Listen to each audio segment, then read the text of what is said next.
کیا اب جانتے ہیں ایک ایسا طوفان آیا تھا جس نے پوری دنیا کو مٹا دیا تھا۔ ایک نبی تھے جو صدیوں تک اپنی قوم کو پکارتے رہے مگر لوگ ہنستے رہے، انکار کرتے رہے۔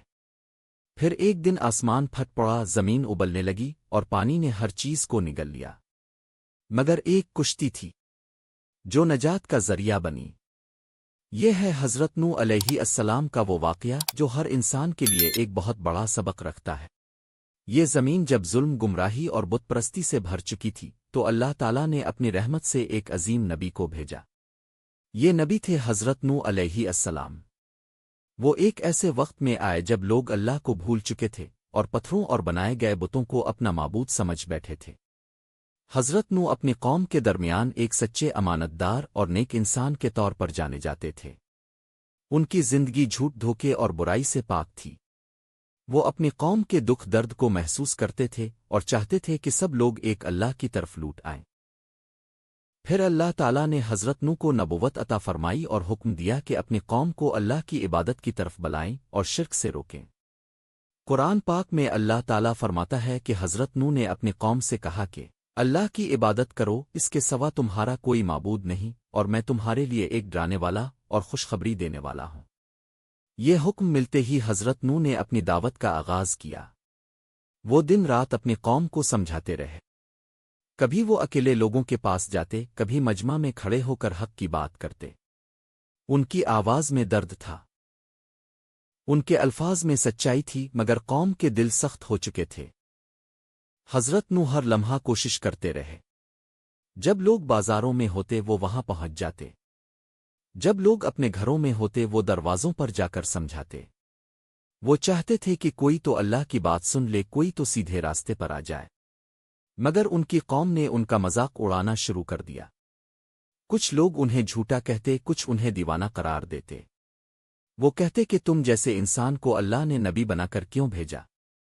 اگر اللہ کو بھیجنا ہی تھا تو کوئی بڑا سردار بھیجتا۔ حضرت نوح کے دل میں اس وقت بھی صبر تھا، وہ غصے میں نہیں آئے۔ انہوں نے اللہ پر بھروسہ کیا اور اپنی دعوت جاری رکھی۔ وقت گزرتا گیا، سال گزرتے گئے۔ قرآن کے مطابق حضرت نوح نے اپنی قوم کو بہت طویل عرصے تک بلایا۔ بعض روایات کے مطابق یہ مدت سینکڑوں سالوں پر محیط تھی، لیکن ان کی قوم میں بہت کم لوگ ایمان لائے۔ حضرت نوح ہر دن ایک نیا انداز لے کر آتے۔ کبھی وہ نرم لہجے میں سمجھاتے، کبھی وہ اللہ کے عذاب سے ڈراتے، کبھی وہ اللہ کی رحمت کا ذکر کرتے۔ وہ چاہتے تھے کہ لوگ سمجھ جائیں کہ یہ دنیا ہمیشہ نہیں رہنی، لیکن قوم کی ضد بڑھتی گئی۔ وہ اپنے بتوں سے محبت کرتے رہے اور حضرت نوح کی باتوں کو جھٹلاتے رہے، یہاں تک کہ وہ ان پر پتھر بھی پھینکتے اور ان کا راستہ روکنے کی کوشش کرتے۔ حضرت نوح ہر ظلم کو برداشت کرتے رہے۔ ان کے دل میں ایک ہی دعا تھی کہ اے اللہ میری قوم کو ہدایت دے دے، یہ لوگ نہیں جانتے۔ قرآن میں حضرت نوح کی دعا کا مفہوم آتا ہے کہ انہوں نے کہا، اے میرے رب، میں نے اپنی قوم کو دن رات بلایا، مگر میرے بلانے سے ان کی نفرت ہی بڑھتی گئی۔ یہ وہ وقت تھا جب حضرت نوح کی دعوت کا پہلا مرحلہ مکمل ہو رہا تھا۔ انہوں نے ہر لمحہ، ہر طریقہ اور ہر ممکن کوشش کی، مگر قوم کے دل سخت پتھر کی طرح ہو چکے تھے۔ لیکن حضرت نوح کا صبر اور اللہ پر بھروسہ کم نہیں ہوا۔ وہ جانتے تھے کہ اللہ کا حکم ہی اصل فیصلہ ہے۔ یہاں سے کہانی کا ایک نیا اور بہت اہم مرحلہ شروع ہونے والا تھا، جب اللہ کا فیصلہ آنے والا تھا اور ایک عظیم کشتی کی تیاری کا حکم دیا جانے والا تھا۔ حضرت نوح علیہ السلام کی طویل دعوت کے باوجود جب ان کی قوم نے حق قبول نہ کیا اور انکار و تکبر میں حد سے بڑھ گئی، تو اللہ تعالیٰ کی طرف سے ایک نیا فیصلہ آیا۔ یہ فیصلہ صرف ایک حکم نہیں تھا، بلکہ آنے والے بڑے عذاب کی تیاری تھی۔ اللہ تعالیٰ نے حضرت نوح کو وحی فرمائی کہ اب ان کی قوم پر عذاب آنے والا ہے، کیونکہ وہ حق کو بار بار جھٹلا چکے ہیں اور ظلم و سرکشی میں حد سے بڑھ چکے ہیں۔ اسی وقت اللہ نے حضرت نوح کو ایک خاص حکم دیا۔ قرآن پاک کے بیان کے مطابق اللہ تعالیٰ نے حضرت نوح سے فرمایا کہ ایک کشتی تیار کریں، اور یہ کشتی اللہ کی نگرانی اور وحی کے مطابق بنائی جائے گی۔ یہ حکم سن کر حضرت نوح نے بغیر کسی سوال کے اللہ کے حکم کو قبول کر لیا۔ انہوں نے اپنی قوم کے سامنے ایک ایسا کام شروع کیا جو ان کی نظروں میں عجیب اور ناممکن سا تھا۔ حضرت نوح نے ایک کھلی جگہ کا انتخاب کیا جہاں نہ دریا تھا، نہ سمندر، اور وہاں لکڑی جمع کرنا شروع کی۔ وہ درخت کاٹتے، لکڑیاں تیار کرتے اور کشتی کا ڈھانچہ بنانا شروع کر دیتے۔ یہ کام آسان نہیں تھا، مگر وہ ہر لمحہ اللہ کے حکم کے مطابق آگے بڑھ رہے تھے۔ جیسے جیسے کشتی کا ڈھانچہ بڑا ہوتا گیا، قوم کے لوگوں کا مذاق بھی بڑھتا گیا۔ وہ حضرت نوح کے پاس آ کر ہنستے اور طنز کرتے۔ وہ کہتے کہ اب تم نبی ہونے کے بعد بڑئی بن گئے ہو، یہاں صحرا میں کشتی کیوں بنا رہے ہو؟ کیا اب زمین پر پانی آ جائے گا؟ لیکن حضرت نوح خاموشی سے اپنا کام جاری رکھتے۔ ان کے چہرے پر نہ غصہ تھا اور نہ پریشانی، کیونکہ وہ جانتے تھے کہ یہ اللہ کا حکم ہے اور اللہ کا حکم کبھی بے مقصد نہیں ہوتا۔ قرآن کے مطابق جب قوم کے لوگ ان کا مذاق اڑاتے تو حضرت نوح انہیں سنجیدگی سے جواب دیتے کہ آج تم ہم پر ہنس رہے ہو، لیکن ایک وقت آئے گا جب ہم تم پر ہنسیں گے اور تمہیں وہ عذاب گھیر لے گا جس سے تم بچ نہیں سکو گے۔ یہ الفاظ کسی غصے کا اظہار نہیں تھے، بلکہ ایک سچائی کا اعلان تھا جو آنے والے وقت میں پوری ہونے والی تھی۔ کشتی کی تعمیر کے دوران حضرت نوح ہر دن محنت کرتے رہے۔ وہ لکڑی جوڑتے، اس کے حصے مضبوط کرتے اور اللہ کے حکم کے مطابق ہر چیز کو ترتیب دیتے۔ ان کے ساتھ ایمان لانے والے کچھ لوگ بھی اس کام میں شریک تھے، لیکن قوم کا استہزاء بڑھتا گیا۔ وہ نہ صرف مذاق کرتے بلکہ حضرت نوح کو روکنے کی کوشش بھی کرتے۔ کچھ لوگ کہتے کہ اگر تم سچے نبی ہو تو یہ سب چھوڑ دو، اور اگر یہ جھوٹ ہے تو تم خود کو ذلیل کر رہے ہو۔ حضرت نوح ہر بات کو صبر سے سنتے اور اپنا کام جاری رکھتے۔ ان کے دل میں ایک ہی یقین تھا کہ اللہ کا وعدہ سچا ہے۔ وقت گزرتا گیا اور کشتی آہستہ آہستہ ایک بڑی اور مضبوط شکل اختیار کرنے لگی۔ یہ کشتی عام کشتیوں جیسی نہیں تھی، بلکہ اللہ کے حکم سے بننے والا ایک خاص ذریعہ نجات تھا۔ حضرت نوح ہر لمحہ اللہ کی نگرانی میں یہ کام کرتے رہے۔ ان کے لیے یہ صرف لکڑی جوڑنے کا عمل نہیں تھا، بلکہ ایمان، صبر اور اللہ پر بھروسے کا امتحان تھا۔ قوم ابھی بھی غفلت میں تھی۔ وہ سمجھتے تھے کہ یہ سب ایک مذاق ہے، مگر انہیں خبر نہیں تھی کہ بہت جلد وہ وقت آنے والا ہے جب زمین آسمان کا پانی ایک ہو جائے گا اور سب کچھ بدل جائے گا۔ اور اسی مرحلے پر کشتی مکمل ہونے کے قریب تھی اور اللہ کے عذاب کی پہلی نشانیاں ظاہر ہونے والی تھیں۔ یہاں سے کہانی کا اگلا اور سب سے اہم حصہ شروع ہونے والا تھا۔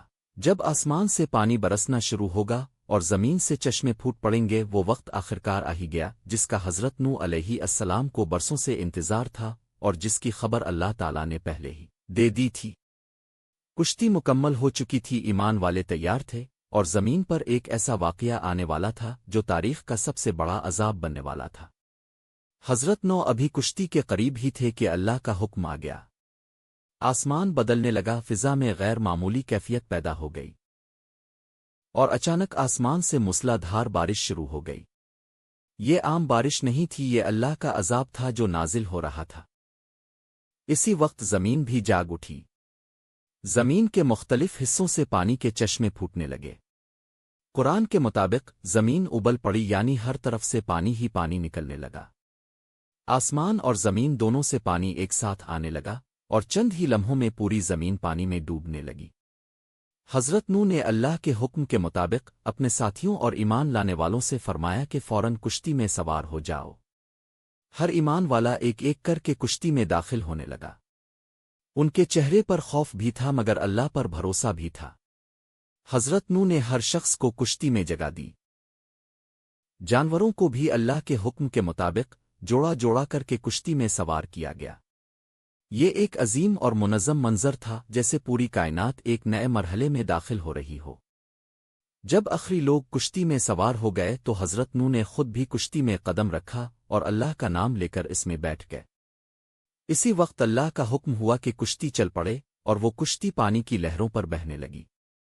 پانی اتنا زیادہ ہو چکا تھا کہ پہاڑ بھی اس کی لپیٹ میں آ رہے تھے۔ بڑی بڑی عمارتیں، باغات اور بستیاں سب پانی میں غائب ہونے لگیں۔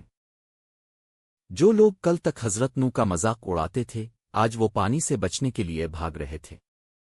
اسی دوران حضرت نوح کا ایک بہت دردناک منظر پیش آیا۔ ان کا اپنا بیٹا بھی ایمان والوں کے ساتھ نہیں تھا۔ وہ پانی سے بچنے کے لیے پہاڑ کی طرف بھاگا۔ حضرت نوح نے اسے بلایا کہ آؤ کشتی میں سوار ہو جاؤ، اللہ کے عذاب سے بچ جاؤ، مگر اس نے انکار کر دیا اور کہا کہ میں پہاڑ پر چڑھ کر بچ جاؤں گا۔ حضرت نوح نے اسے بار بار سمجھایا مگر وہ اپنے غرور میں ڈوبا رہا۔ پھر ایک بڑی لہر آئی اور وہ اپنے بیٹے کو بھی بہا لے گئی۔ یہ منظر حضرت نوح کے لیے بہت تکلیف دہ تھا مگر یہ اللہ کا فیصلہ تھا۔ قرآن کے مطابق حضرت نوح نے اپنے رب کو پکارا اور عرض کیا کہ اے اللہ، میرا بیٹا میرے اہل میں سے تھا اور تیرا وعدہ حق ہے۔ اللہ تعالیٰ نے جواب دیا کہ وہ تمہارے اہل میں شامل نہیں کیونکہ اس کے اعمال اچھے نہیں تھے۔ یہ ایک بہت بڑا سبق تھا کہ اصل رشتہ ایمان کا ہوتا ہے نہ کہ صرف خون کا۔ پھر کچھ ہی وقت میں پوری زمین پر طوفان چھا گیا۔ ہر وہ شخص جو ایمان نہیں لایا تھا پانی میں غرق ہو گیا۔